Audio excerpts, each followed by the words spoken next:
ঘোড়া হলো একটি অত্যন্ত সুন্দর, শক্তিশালী এবং মনোমুগ্ধকর প্রাণী। প্রাচীনকাল থেকে আজ পর্যন্ত ঘোড়া মানুষের জীবনে গুরুত্বপূর্ণ ভূমিকা পালন করে আসছে।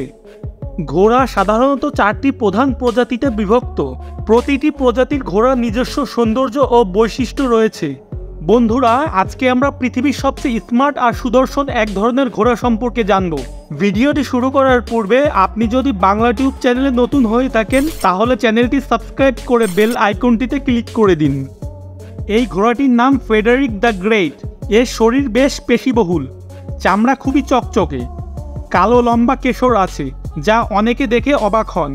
ঘোড়াটির দিকে শিশুদের চোখ পড়লে তা থেকে চোখ প্রায় ফেরেই না, যে কারণেও সে বুঝতে পারে সে দেখতে অন্যান্য ঘোড়ার চেয়ে আলাদা, অর্থাৎ খুব বেশি সুন্দর ও লোভনীয়, মোট কথা আকর্ষণীয়, বিশেষ করে শিশুদের কাছে। এটিকে দেখতে শিশুরাই বেশি ভিড় করে। ঘোড়াটির বয়স এখন 16 থেকে 17 বছর। এর মালিকের নাম স্টেসি নাজারিও। তিনি আমেরিকার আরকানাস অঙ্গরাজ্যের পিনাকল অব হর্স নামক খামারের মালিক।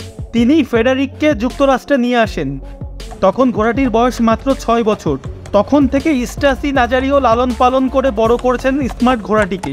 এর পুরো শরীর মিচমিচে কালো। এটি আকার আকৃতিতে বেশ বড় হলেও কাউকে গুতা মারে না, ভয়ও দেখায় না। বলা যেতে পারে রীতিমতো শান্ত ঘোড়া। বিশেষ করে শিশুরা ওর কাছে ভিড়লেও কোনো ধরনের অদ্ভুত বা সহিংস আচরণ করে না। এজন্য ঘোড়াটিকে শিশুরা জেন্টল বা ভদ্র ঘোড়া বলে থাকে। আর ওর ছবি তোলার সময় নাকি বেশ আকর্ষণীয়ভাবে নিজেকে প্রস্তুত করে। এতেই বোঝা যায় ফ্রেডরিক কম বেশি বুদ্ধিসম্পন্ন ঘোড়া, যা অন্যান্য ঘোড়ার ক্ষেত্রে দেখা যায় না বললেই চলে।